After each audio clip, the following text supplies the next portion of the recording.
예수님께서 우리를 구원하시고자 죽음의 권세를 깨뜨리시고 부활하셨습니다. 예수님께서 승리하심으로 성취하신 부활의 산소망이 오늘 저와 여러분의 심장 속에 깊은 곳에서 심차게 맥박치게 되기를 주의 이름으로 축복합니다. 그리하여서 우리의 연약한 믿음 속에 부활의 능력이 임해서 주님께서 일어나신 것처럼 우리도 좌절과 절망과 어둠의 늪에서 일어나기를 주의 이름으로 축복합니다. 우리는 지금까지 주기도문의 내용들에 대해서 함께 살펴보았습니다. 오늘로서 이제 주기도문을 마치려고 합니다. 오늘 주일부터는 성경에 기록되어져 있는 믿음의 선진들이 들었던 기도문들에 대해서 살펴보게 될 것입니다. 주기도문 강의를 마치면서 먼저 우리는 지금까지 살펴보았던 주기도문에 대해 정리를 하려고 합니다. 주기도문에는 우리가 이 땅을 살아가며 있어가지고 가장 필요한 것들을 하나님께 요청하는 동시에 우리가 청원한 바를 실천하겠다는 서약이 함께 내포되어져 있습니다. 따라서 주기도문은 이방인들의 중언부언하는 기도나 또 자기의 욕심과 의의를 드러내려는 바리새인들의 기도와는 차원이 다릅니다.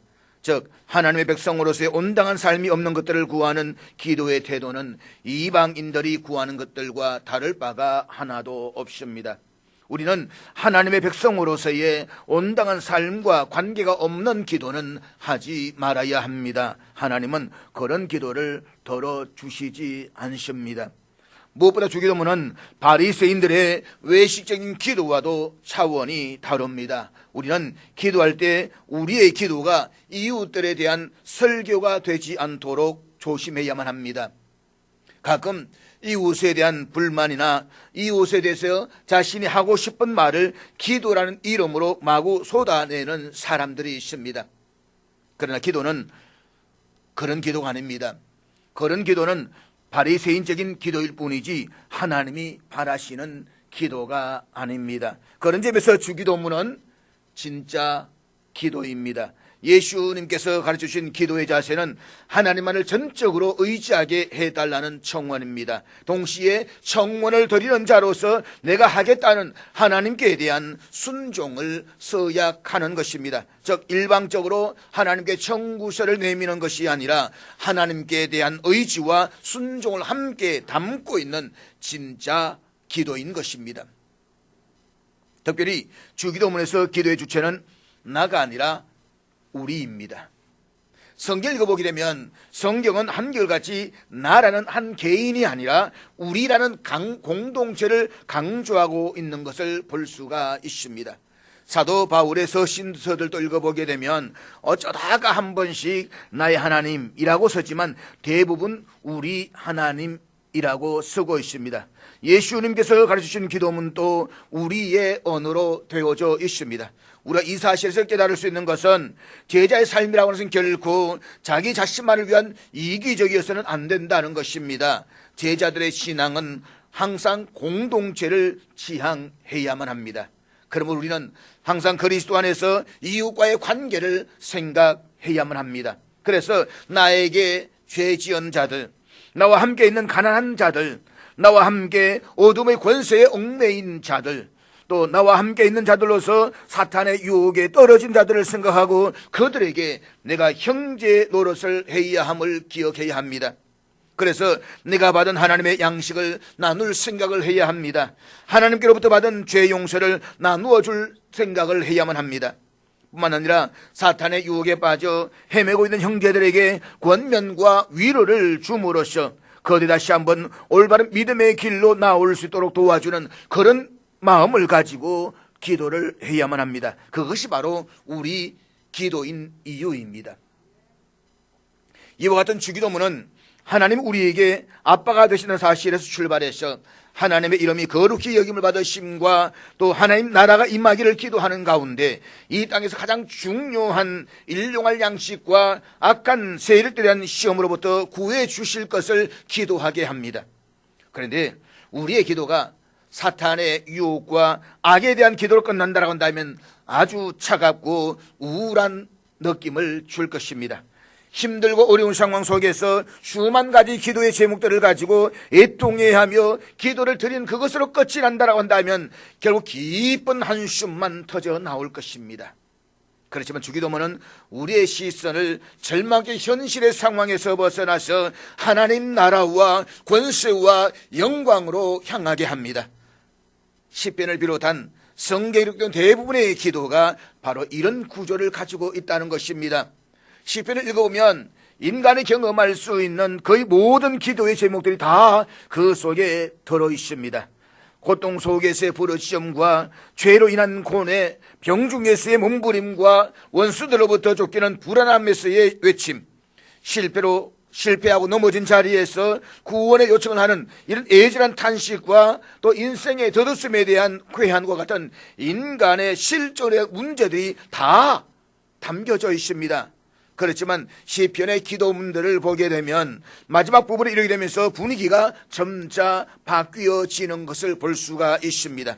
즉 시선이 기도자가 가지고 있는 현실의 문제에서 점차적으로 하늘의 영광으로 향하게 한다는 것입니다. 내 영혼아, 내가 어찌하여 낭망하며 어찌하여 내 속에서 불안해하는가? 너는 하나님께 소망을 두라. 나는 그가 나타나도 오심으로 말미암아 내 하나님을 영원히 여전히 찬송하리로다. 호흡이 있는 자마다 여호와를 찬송할지어다. 할렐루야. 시편을 비롯한 성경에 기록된 기도문들을 보게 되면 시작은 처절한 현실의 고통과 절망을 가지고 하나님 앞에 울분을 토해냅니다. 하나님 살려주십시오. 도와주십시오. 원수들이 나를 죽이려고 합니다. 처절한 고통 속에서 하나님께 절망하고 있습니다.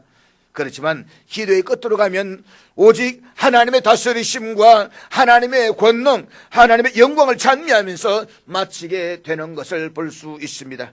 그렇게 할 수 있는 것은 소망의 근거를 하나님에게서 찾았기 때문입니다. 주기도문도 하나님 아버지의 나라와 권세와 영광에 대한 찬양으로 끝이 납니다. 나라와 권세와 영광이 아버지께 영원히 싸움나이다. 아멘. 그런데 이 기도의 내용문은 사실 마태복음에만 있습니다. 그것도 마태는 본문의 기도문을 괄호 안에 속 넣고 있습니다. 이것은 누가복음을 비롯한 대부분의 사본에는 빠져 있다는 것입니다. 이 점에서 가지고 두 가지의 견해가 있습니다. 하나는 많은 주석학자들이 주장하는 것인데 오늘 본문이 예수님께서 직접 가르치신 기도가 아니라 기도나 찬미가 끝난 후에 성령을 부르는 유대인들의 관습에 따라서 후대의 교회가 추가한 것으로 보고 있다는 것입니다. 즉 당시 유대인들의 기도 관행에 의하면 하나님을 찬양하는 송영 없이 끝나는 기도는 없습니다. 송영은 모든 기도의 전제가 되어져 있습니다. 따라서 마태는 이 복음이 헬라 지역으로 확장되는 가운데 유대교의 관행을 잘 모르는 이방 그리스도인들에게 기도를 마칠 때 하나님의 이름에 영광을 돌리는 송영도 해야 한다는 것을 가르치기 위해서 덧붙였다는 것입니다. 다른 하나는 본문의 기도를 원래 기도문의 일부로 보아야 된다라는 견해도 있습니다. 왜냐하면 이 기도문이 있어야 기도의 완결미가 갖추어진다라고 보기 때문입니다. 즉 구체적인 간구의 기도를 마친 후에 이 기도를 들어주실 하나님에 대한 신앙 고백은 필수적이라고 본다는 것입니다. 사실 이 주장도 결코 무시할 수는 없습니다. 그것은 하나님의 통치가 이루어지는 나라와 그 나라를 하나님 나라가 되게끔 하는 권세와 또 하나님 나라가 이루어짐으로 인해서 드러나게 될 영광이 단 한순간의 중단됨도 없이 영원히 있을 것이다 라는 고백은 성경이 일관되게 가르치고 있는 신앙 고백의 핵심이다 라고 할 수가 있기 때문입니다. 한편 이 주기도문 내용은 하나님과 관련된 세 개의 당신 청원과 우리가 관련된 세 개의 우리 청원으로 구성되어져 있다고 했습니다. 그리고 이 6개 청원들은 주기도문의 시작인 하늘에 계신 우리 아버지여 라는 기도와 마지막인 나라와 권세와 영광이 영원히 아버지께 싸웁니다 라는 송영이 감싸고 있습니다. 이와 같은 주기도문 구조는 마치 우리가 기도하기 위해서 양손을 모으는 것과 흡사하다라고 이야기를 합니다. 시작 부분인 하늘에 계신 우리 아버지여라는 부분은 오른손, 마지막 부분인 나라와 권세와 영광이라는 손은 왼손에 해당한다라는 것입니다. 그래서 이 기도가 할 때에 두 손을 모아서 그 손 안에 우리의 기도 제목들을 담아서 하나님께 올려드리는 것과 같은 그림이 그려진다라고 하는 것입니다. 하늘에 계신 우리 아버지여, 나라와 권세와 영광이 아버지께, 이 두 손에서 모든 모아질 때에 우리 모든 기도문이 그 안에 다 담겨지고 그래서 드려지는 기도다라고 하는 것입니다. 사실 이 그림에서 나오는 이 오른손과 왼손은 기도의 아름다운 모습일 뿐만 아니라 기도를 가능하게 하는 가장 중요한 기초가 됩니다. 우리가 지금까지 살펴보았던 것은 주기도문의 내용들이었지만 주기도문의 마지막 부분은 우리에게 주기도문의 기도 내용을 가능하게 하는 기도의 기초가 무엇인가라고 하는 것을 말해주고 있습니다. 그렇다면 주기도문을 통해서 알 수 있는 우리의 드리는 기도가 가능하게 하는 기도의 기초가 무엇입니까? 첫째로 그것은 아빠 하나님과의 관계입니다. 우리 먼저 하늘에 계신 우리 아버지여라고 기도를 합니다. 이 기도는 기도하기 위해서 모은 한쪽 손에 해당합니다. 그리고 이 기도문은 우리의 기도를 기도가 되게 하고 기도를 가능하게 하는 가장 중요한 조건이 무엇인가를 알려주고 있습니다. 그것은 바로 관계입니다. 사실 어떤 대화이든지 간에 대화가 가능하기 위해서는 먼저 관계성이 형성되어져야만 합니다. 아무런 관계도 없는 사람과 깊은 대화가 이루어질 수는 없습니다.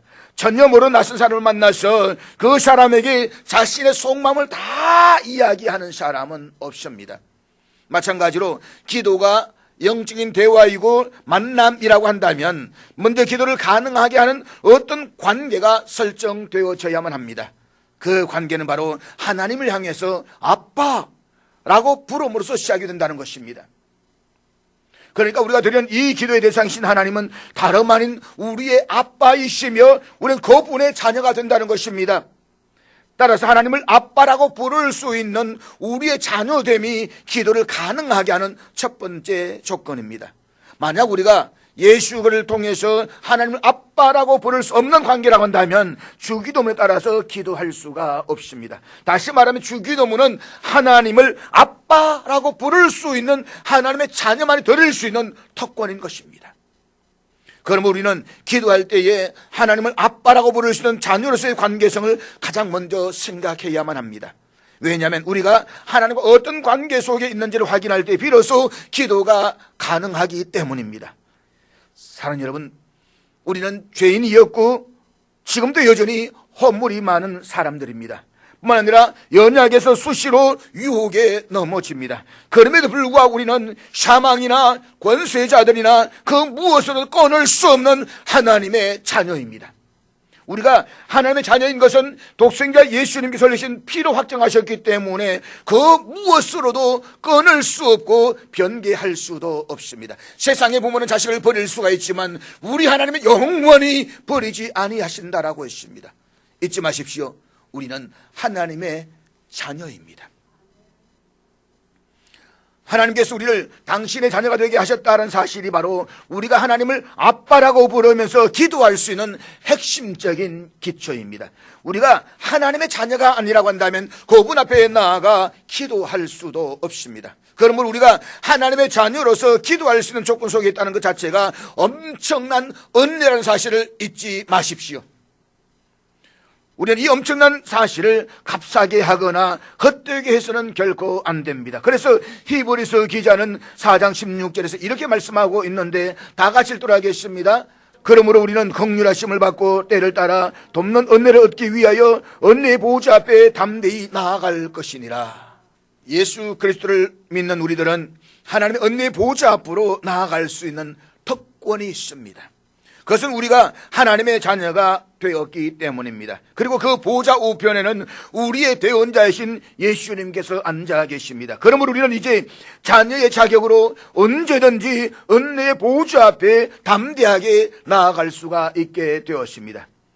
옛날 이스라엘 백성들이 시내 산 위에 임하신 하나님의 영광을 보고 죽음의 공포로 떨어야만 했습니다. 이사야 선지자는 이상 중에 하나님의 영광을 본 것으로 인해서 죽을 것 같은 두려움을 느껴야만 했습니다.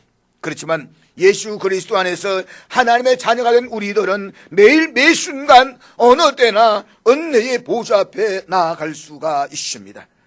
그리고 그걸 거신 하나님과 교통할 수가 있게 된 것입니다. 그것은 바로 예수님으로 말미암아 하나님 우리의 아빠가 되시고 우리는 하나님의 사랑받는 아들과 딸이 되었기 때문입니다. 그리고 이것이 우리가 하나님 앞에 수시로 기도를 가능하게 하는 기초입니다. 따라서 우리가 이 사실을 믿는다고 한다면 하나님 앞에 나아가 기도할 수 있는 것이 가장 큰 은혜와 축복임을 알고 주저하지 말고 담대히 하나님의 은혜 보호자 앞으로 나아갈 수 있기를 주의 이름으로 축복합니다. 힘드십니까? 곤고하십니까? 주님께 기도하십시오. 주저하지 말고 아버지께 나아가십시오. 하나님은 우리의 아빠가 되십니다. 둘째는 하나님은 만왕의 왕이십니다. 우리의 기도를 가능하게 하는 두 번째 기초는 주기도문의 마지막 부분이 말해주고 있습니다. 나라와 권세와 영광이 아버지께 영원히 싸움나이다. 이 부분은 우리의 기도의 대상이 되시는 하나님은 우리의 기도에 귀를 기울이시는 아빠이실 뿐만 아니라 우리의 기도를 능히 이루실 능력 있는 왕이심을 말해주고 있습니다. 하늘에 계신 우리 아버지라는 부분이 하나님과 우리의 관계성을 말한다라고 한다면 나라와 권세와 영광은 하나님이 가지신 능력을 보여줍니다. 만약 우리의 아빠가 되시는 하나님이 인간이 만든 우상이라거나 아무것도 할 수 없는 무능한 신이라면 우리는 그 앞에 나아가 기도할 수 없을 것입니다. 그렇지만 하나님은 전지전능하신 왕이십니다. 그렇기 때문에 우리는 언제든지 왕 되신 하나님 앞에 나아가 기도할 수가 있습니다. 하나님은 우리 아빠가 되신다는 것이 기도의 첫 번째 기초로 한다면 하나님은 전능하신 왕이시다는 것은 기도의 두 번째 기초입니다. 그럼 우리는 아빠로서의 하나님을 알아야 될 뿐만 아니라 왕으로서의 하나님을 제대로 알고 기도해야만 합니다. 그렇다면 왕이신 하나님은 어떤 분이십니까? 오늘 주기도문의 송령 마지막 부분이 이 물음에 대해서 대답을 주고 있습니다. 첫째로 나라가 아버지에게 있습니다. 여기에서의 나라는 왕국이라는 뜻으로 보다 정확하게 말하면 하나님의 다스리심과 통치가 있는 곳을 말합니다. 한마디로 하나님 나라입니다. 일반적으로 나라라고 한다면 통치의 개념으로 봅니다. 한 나라의 왕은 영토와 그 영토에 사는 사람들을 통치하고 다스립니다. 로마라는 나라는 로마 황제의 다스림이 있는 곳을 말합니다. 그런데 이런 세상적인 나라의 다스림은 영원하지 못합니다. 그렇지만 하나님의 다스리심은 공간적으로 전 우주적일 뿐만 아니라 시간적으로는 영원에 이릅니다. 그래서 하나님이 다스리시는 하나님 나라는 시간적으로 영원합니다. 그러므로 아버지의 나라가 아버지의 것입니다 라는 말은 하나님이 세상의 모든 것을 다스리시는 주인이시다라는 뜻입니다. 그렇습니다. 온 창조 세계와 인간 세계와 다가올 나라가 다 하나님의 통치 아래에 있습니다. 그래서 시편 기자는 145편 13절에서 이렇게 노래를 했는데 우리 다 같이 읽도록하겠습니다. 주의 나라는 영원한 나라이니 주의 통치는 대대에 이르리이다. 본문에서 시편 기자는 주의 나라와 주의 통치는 영원한 나라이니 대대에 이르리이다 라고 하면서 같은 의미를 반복해서 표현했습니다. 이것은 하나님의 나라, 하나님의 통치, 하나님의 주권이 세세토록 변함없이 계속될 것임을 강조해서 나타내는 것입니다. 즉 하나님 나라와 통치는 흥망성쇠를 거듭하는 세상적인 나라들과는 전적으로 다르다는 것을 선포하고 있는 것입니다. 그렇습니다. 하나님 나라와 하나님의 다스리심은 모든 영역에 미치고 영원합니다. 그리고 이 나라는 하늘에 속한 나라로서 의와 평강과 희락이 넘치는 나라요 정의로 가득 찬 나라입니다. 이것이 나라가 하나님에게 있다는 것입니다. 우리가 주기도문 앞부분에서 나라가 임하시오며 라고 기도했습니다.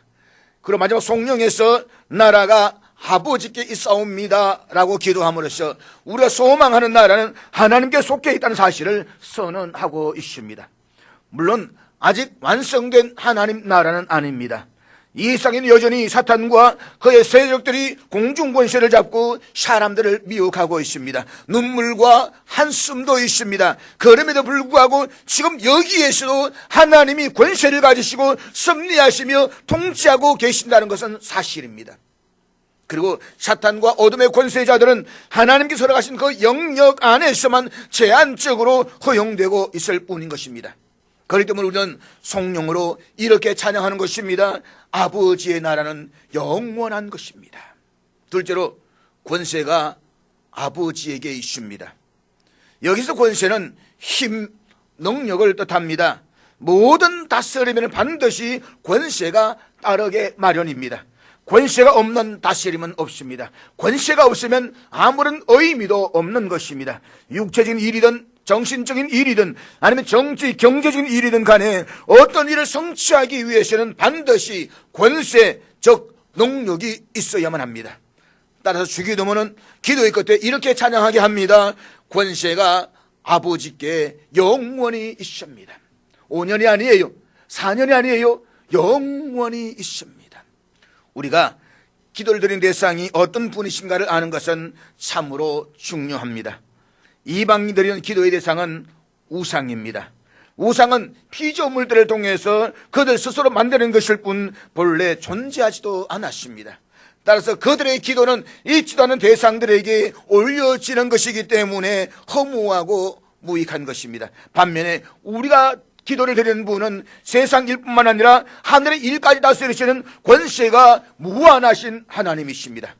이 사실을 알고 있었던 여호사밧은 모압 자손과 암몬 자손들이 마온 사람들 연합해서 유다를 쳐내왔을 때에 저들 우리를 대적할 능력이 없고 어떻게 할지도 알지 못하는 절망적인 상황에서 하늘에 나아가 기도를 합니다. 그것이 바로 역대하 20장 6절 말씀인데 우리 다 같이 읽도록 하겠습니다. 주의 손에 권세와 능력이 있사오니 능히 주와 맞설 사람이 없나이다. 여기서 권세는 히브리어로 일으키다, 회복시키다 라는 의미의 단어로서 위기에 처한 자기 백성들을 구원하시기 위해서 직접 싸우시는 하나님의 구원의 역사를 나타내는 의미로 사용됩니다. 따라서 여호사밧의 기도는 하나님께서 막강한 권세로 당신의 백성들을 침공한 원수들을 대항해 싸우실 것이라는 의미를 담고 있습니다. 그렇습니다.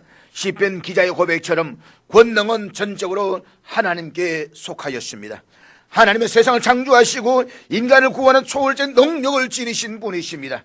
하나님의 능력을 능가할 수 있는 존재는 이 상 그 어디에도 없습니다. 이 상에도 권세들이 많이 있습니다. 그러나 이런 권세들은 시간과 공간적으로 분명한 한계를 가지고 있습니다. 그리고 그 권세는 전적으로 자신을 보호하고 자신의 배만을 채우기 위해서 사용됩니다. 그렇지만 하나님의 권세와 힘은 그렇지 않습니다. 그 힘은 모든 사람을 죄와 사망의 사슬에서 해방시켜 주십니다. 하나님의 능력은 병든 자를 고치시며 귀신을 쫓아내십니다.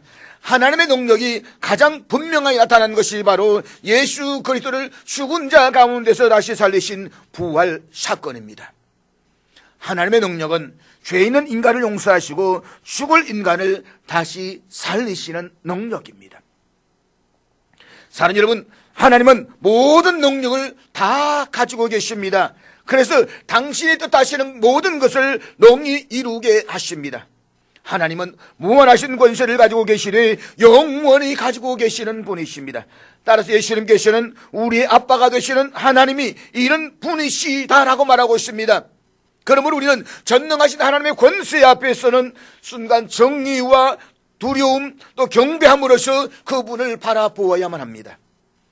하나님의 이런 권능이 없었다라고 한다면 우리는 전혀 소망이 없다는 사실도 알아야만 합니다.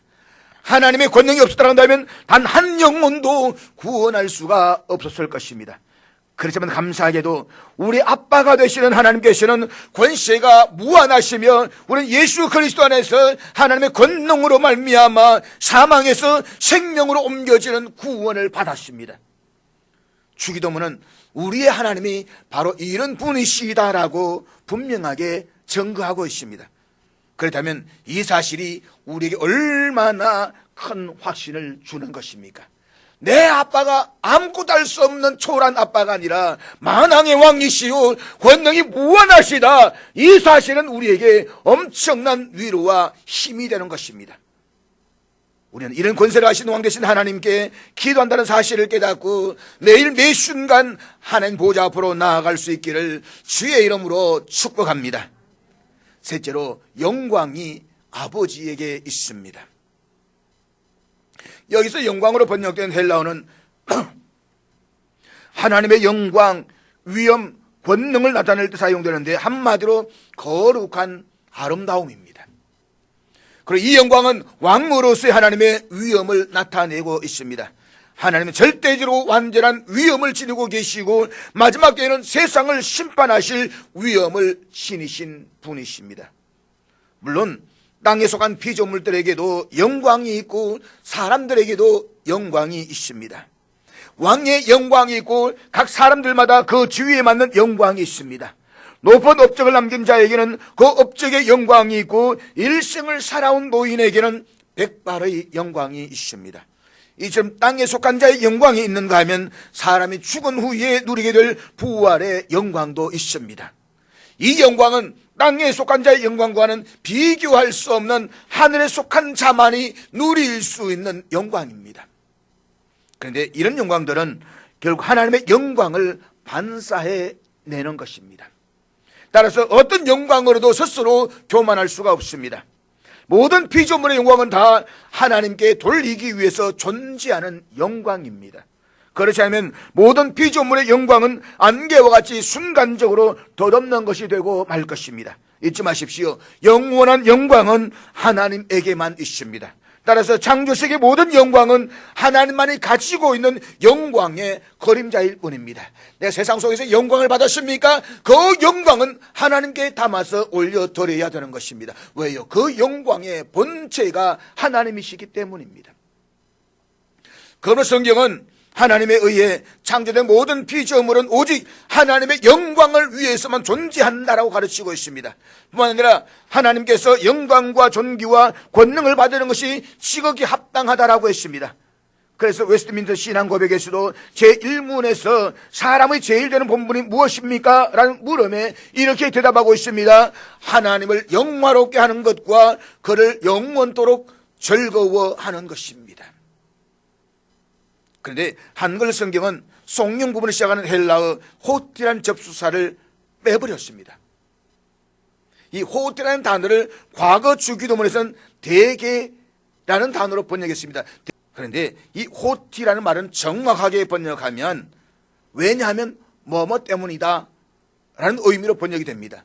다시 말하면 하나님께 나라와 권세와 영광이 영원히 있기 때문에 제자는 이 모든 것들을 기도할 수가 있다는 것입니다. 사랑하는 여러분, 우리가 왜 하나님께 나와 하나님 우리를 악에서 건져주시옵소서, 유혹에서 건져주시옵소서, 이러한 양식을 주시옵소서라고 기도할 수 있는 것입니까?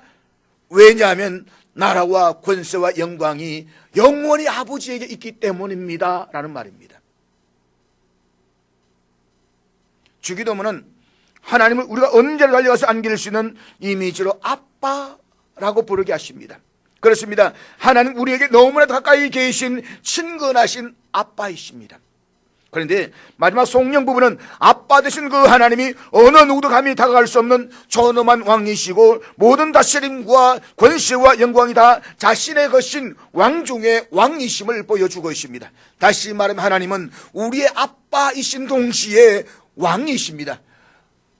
아빠이면서 왕이신 하나님, 그분이 바로 우리가 기도를 드리는 대상이십니다. 내 아빠가 왕이시면 우리는 무엇입니까? 우리는 뭐예요? 왕자고 공주잖아요. 온 우주의 왕자잖아요. 그래서 옛날에 복음서 부를 때 왕 나는 왕자다, 0000 나는 공주다, 하나님 나라에 나는 공주다 라고 찬양했잖아요. 잊어버리셨나요? 여러분은 왕자이시고 공주이십니다. 만약에 우리가 기도드린 분이 아빠이시지만 권세를 가지신 왕이 아니란다면 어떻게 될까요? 우리에게 친밀하긴 하겠지만 능력 없는 분이십니다. 만약에 권세가 있는 치엄한 왕이시지만 우리의 아빠가 아니라고 한다면 어떻게 될까요? 어느 누구도 그에게 감히 다가갈 수가 없을 것입니다. 그런데 우리의 기도를 받으시는 하나님은 우리의 아빠이시면서 동시에 왕이십니다. 이 사실은 우리를 위대한 하나님의 거룩한 영광의 존전으로 이끌어 가게 만듭니다. 그리고 우리는 언제나 자상한 아빠이시며 만왕의 왕이신 하나님께 우리의 구할 바를 언제나 구하게 하는 것입니다.